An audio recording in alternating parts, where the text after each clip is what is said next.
सदा फुलेंची मुलगी प्रज्ञा सदा फुले आहे आणि मी आमदार म्हणून आहे. मी एवढंच सांगतो की शक्ती नारीचा हा विजय आहे की जास्तीत जास्त चेंबूरमध्ये शक्ती नारी पुढे आलेली आहे आणि त्या शक्ती नारीचा विजय आहे.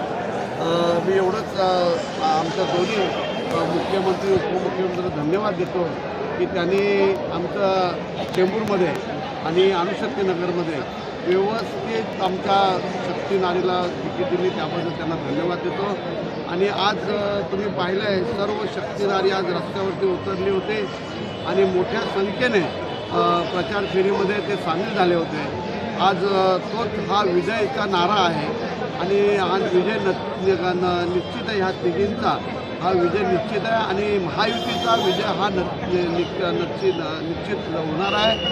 चेंबूरमध्ये Bharatiya Janata party, Shiv Sena, RPI, अणुशक्तीनगरमध्ये Bharatiya Janata party, Shiv Sena, RPI ऐसे सर्व उम्मीदवार विजय होणार आहेत. जैसा कहा जाता है कि जहाँ पे नारी शक्ति रहता है वहाँ विजय निश्चित होता है, तो आज देख रहे हैं कि विधानसभा में पूरी नारी शक्ति उतरी हुई। आज आपने देखा होगा सिंधी काम पूरा भरा हुआ था नारी शक्ति से, तो नारी शक्ति सबसे भारी है, इतना ही कहना चाहता हूँ. और आपने बताया है नारी शक्ति जिधर है उधर जय है, वो जय आज है. सर लोकांमध्ये मोठ्या नाराजी आहे, युवाच्या संधी कमी मिळालेली आहे, त्याचं आपण कसं समजतो? आता युवाच आहेत ना, हे युवाही आहे. अरे हे बुड्ढा किधर आहे?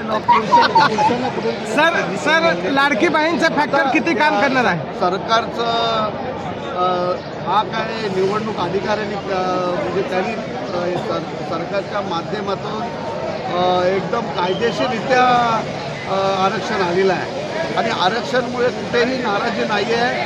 आरक्षण जिथे झालं तिथे झालं. आमच्याकडे नारी शक्ती आली, कुठे पुरुष शक्ती आहे.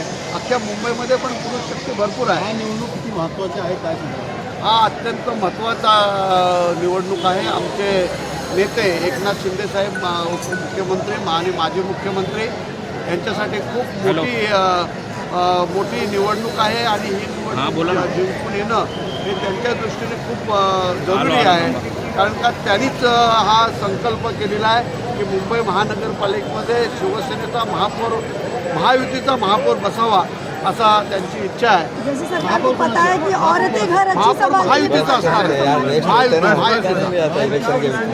महायुतीचा महापौर असणार आहे आणि तोही मराठी असणार आहे. असं